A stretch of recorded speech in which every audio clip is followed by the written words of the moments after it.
much a full squad today, right? Yes. We got all the guys together. I felt like we got some really good work in early in the week, having those individual practice. We got a lot of reps, and a lot of our young guys got some reps that they probably wouldn't get if we had the whole team at the beginning. And decided today that we're going to bring our team out together and get them to practice together and see some of these young guys that we saw earlier with our older guys and see how they flare with them. So really excited about it. Have high expectation for this practice. And full pads tomorrow? Full pads tomorrow, you know, and those questions you guys asked me early in the week, you can ask me then, and I'll let you know about some of these guys then. We talked to Andrew Jackson earlier. Talked about last year's kind of running around, just playing football, and this year he wants to become more of a leader. Have you seen him kind of do that in the spring and this summer? We have. I'll tell you what, just watching Andrew, we've seen him grow. When he first got here, he's one of those guys that was quiet all the time, and now you see him smiling, you see him shaking hands and talking to his teammates, talking to some guys he normally wouldn't talk to, and you're seeing a guy that's comfortable with his teamates and his coaches, and really want to build off the success that he had last year. I was telling our team yesterday, I was impressed. Early yesterday morning, he was up on a treadmill running, you know, and that's something that he didn't do before. But talk about character, what you do when no one's looking. No one was in there, no one made him do it. He was in there getting extra work early in the morning before practice, and that's big time.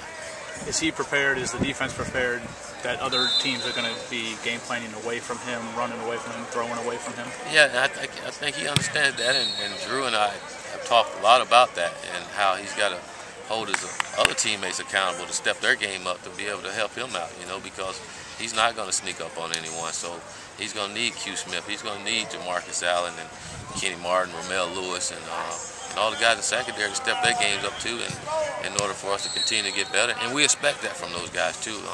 If he can play the way that he plays, the rest of these guys can do the same thing. They're on scholarship, and the last I saw, they all the same amount. Well, some of them out of state and in state, but pretty expensive. Coach, I talked to Jack a little bit. Can you talk? I mean, the role of tight end has really changed in football the last couple of years. More of pass catching, stretch the field. How important is that for your offense to have those guys that can do that? It's big.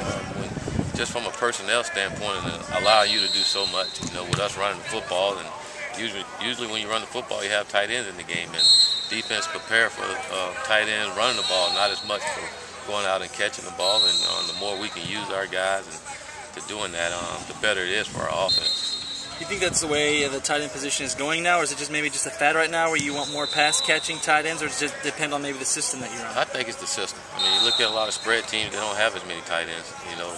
But you look at more pro-style teams, you're seeing a lot more tight ends, guys that really good high school basketball players, guys that are really athletic, big and athletic, and can jump and can run and stretch the field. And again, like I say, it's huge for us because of how we run the football, you know, and being able to have those guys in there to run routes too, it just puts a little more pressure on the defense.